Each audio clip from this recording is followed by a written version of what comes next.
সম্মানিত ভাইয়েরা, সেনাবাহিনী আমাদের গর্বিত সেনাবাহিনী। ইতিহাসের গুরুত্বপূর্ণ বাঁকে তাদের অনেক মর্যাদাপূর্ণ অবদান রয়েছে।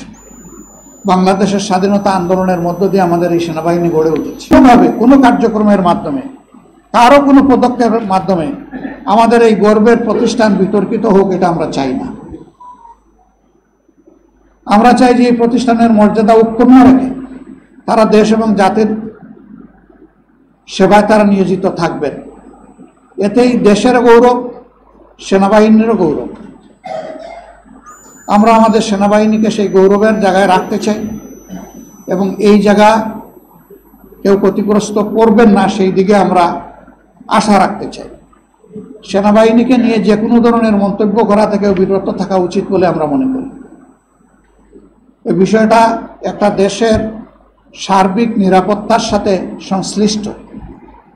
সেনাবাহিনীকে বিতর্কিত করলে একটা স্বাধীন দেশ বড় ধরনের ঝুঁকিতে পড়তে পারে। আমরা সেই সমূহ বিতর্ক থেকে আমাদের প্রিয় গর্বিত সেনাবাহিনীকে আমরা মুক্ত রাখতে চাই। আল্লাহ তাআলা এই কাজে আমাদের সকলকে সহযোগিতা করুন।